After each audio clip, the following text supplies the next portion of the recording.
बिस्मिल्लाहिर्रहमानिर्रहीम। अस्सलाम वालेकुम नाज़रीन इकराम। आज का हमारा मौजू है जी अरकुन निसा का, जिसे आमतौर पे लंगड़ी का दर्द भी कहा जाता है, शियाटिका के नाम से भी इस मर्ज़ को जानते हैं हम, और पंजाबी में ये रींगणवा के नाम से मशहूर है। ठीक है जी।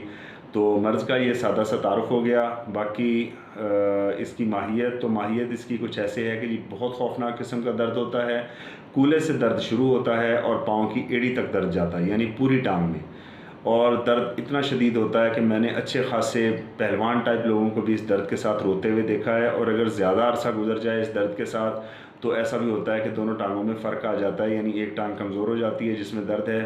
तो दूसरे नंबर पे टांग को तय करने में, यानी जैसे मुत्तहियात की शक्ल में बैठते हैं या वैसे उकड़ों बैठने में बहुत ज़्यादा तकलीफ़ होती है और मरीज़ बैठ नहीं सकता। ठीक है जी। तो ये मर्ज़ की अलामात हो गई। अब आते हैं जी नुस्खे की तरफ। तो नुस्खा आप नोट कर लें। सबसे पहले आप लें जी सुरंजान शीरी मुसब्बर। ठीक है जी, सुरंजान शीरी मुसब्बर, पोस्त हलीला जर्द। ये पीली हरीड़ जो होती है उसका छिलका आपने लेना है, गुठलियाँ निकाल देनी हैं, गुठलियाँ फेंक देनी हैं, सिर्फ छिलके का वज़न आपने नोट करना है। ठीक है जी। तो सुरंजान शीरी मुसब्बर, हलीला जर्द, उसका छिलका यानी गुठलियाँ फेंक के। अच्छा, इसके बाद है जी तुरबत सफ़ेद। अच्छा, ये एक जड़ होती है, इसका ब्राउन वाला छिलका जब आप उतारेंगे तो अंदर से सफ़ेद रंग का जो हिस्सा निकलेगा वो दवा में इस्तेमाल होगा और उसी का वज़न आप काउंट करेंगे। अच्छा, सना मक्की। ठीक है। अच्छा, अनीसू, और आखिरी इसमें ज़ीरा सफ़ेद। ये टोटल 7 अज्जा हैं। आपने तमाम अज्जा बराबर वज़न में लेने हैं। इनको अच्छी तरह से आपने कूट के छलनी से छान के आपने इसको एयर टाइट जार में महफूज करके रख लेना है। अब है जी इसका तरीका इस्तेमाल। तो आप ताज़ा पानी से, जैसे सर्दियों में नीम गर्म पानी निकलता है, वही पानी आपने, ठंडा पानी बिल्कुल इस्तेमाल नहीं करना। उसी पानी के साथ आपने सुबह खाली पेट ये दवा लेनी है। इसी तरह दोपहर को खाने से आधा घंटा पहले और रात को खाने से आधा घंटा पहले, यानी खाने से पहले ये दवा लेंगे।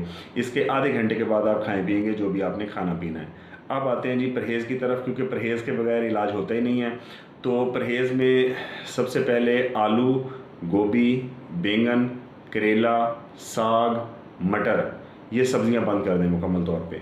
ठीक है, क्योंकि ये खुश्की का मर्ज़ है और ऐसी ग़िज़ाएँ कि जो खुश्क मिजाज की हामिल हैं वो इस मर्ज़ को तक़वियत देती हैं और हर तरह की दवा को मर्ज़ के मुकाबले में कमज़ोर कर देती हैं, और दवा का हमें उस तरह से ख़ातिर ख्वाह फ़ायदा नहीं हो पाता जैसा कि होना चाहिए।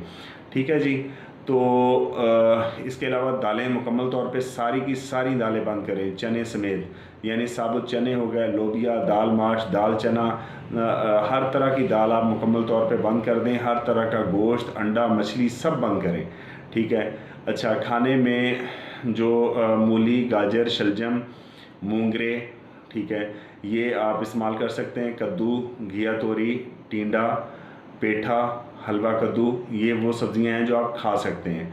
अच्छा, अगर बहुत ज़्यादा गोश्तखोरी के शौकीन हैं तो एक चीज़ आप नोट कर लें कि ये ज़्यादातर मर्ज़ होता ही कसरत से गोश्तखोरी करने वालों को है। अक्सर ये देखा गया है, यानी अगर 100 मरीज़ों को ये मर्ज़ है तो उनमें से 90% यानी 90 लोग ऐसे होते हैं कि जिनको मसला ही गोश्तखोरी से शुरू हुआ, या वो शराब नोशी करते थे, उसकी वजह से ये मसला हो गया। ठीक है जी। तो आपने इन चीज़ों से अवॉइड करना, जो चीज़ें मैंने रोकी हैं। अगर फिर भी आप मजबूर हैं और कहते हैं कि जी मैं गोश्त नहीं रोक सकता, कुछ भी हो जाए, तो फिर आप ये करें कि आप सिर्फ बकरे का मग़ज़ जो है वो इस्तेमाल कर सकते हैं काली मिर्च में बनवा के। इसके अलावा हर तरह का गोश्त आपने रोक देना है, और ये मग़ज़ भी आपने हफ़्ते में ज़्यादा से ज़्यादा एक दफ़ा इस्तेमाल करना है। ठीक है। तो परहेज़ के साथ आपने इस दवा का इस्तेमाल 2 से ढाई माह पाबंदी से करना है। बेशक दर्द जो है वो 1 हफ़्ता 10 दिन में ख़त्म हो जाए, लेकिन आपने दवा, जैसे मैं जो अरसा बता रहा हूँ 2 से ढाई माह, तो आपने इसको मर्ज़ के ख़त्म होने के बाद भी जो है वो दवा को जारी रखना है, ताकि ये मर्ज़ जड़ से ख़त्म हो जाए और इसके वापस पलटने का जो एक अंदेशा है वो ना रहे। ठीक है जी। खाने वाली दवा हो गई। अब आते हैं जी मसाज के लिए जो तेल है, क्योंकि इस मर्ज़ में पट्ठे वीक हो जाते हैं, तो पट्ठों को तक़वियत देने के लिए इसके लिए मालिश की ज़रूरत पड़ती है। तो आपने रोगन तारपीन लेना है। 1 पाव रोगन तारपीन, 1 पाव रोगन कास्ट्राइल। ठीक है जी। कास्ट ऑयल आपने ले लेना है 1 पाव ले लेना है रोगन तारपीन, दोनों को आपने आग पे रखना है, एक जोश दिलाना है। जैसे जोश आए आपने पतीली को आग से उतार लें, और आग से उतारने के बाद आप इसमें 1 पाव रतन जोत शामिल करें। ठीक है जी। रतन जोत शामिल करके आप इसको रात भर पड़ा रहने दें, सुबह आप इसको छान लें।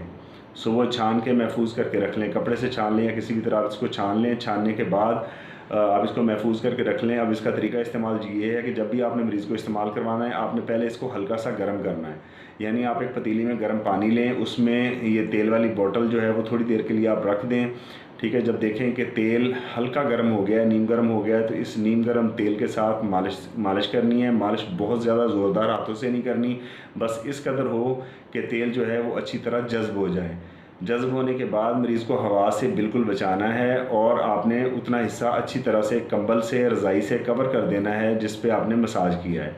ठीक है जी।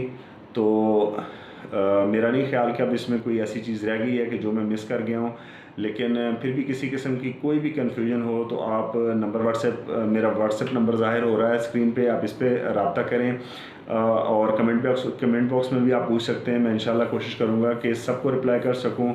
तो अपने गिरदोनवा में रहने वाले तमाम लोगों का, अपने इस चैनल का, अपनी सेहत का ख्याल रखें।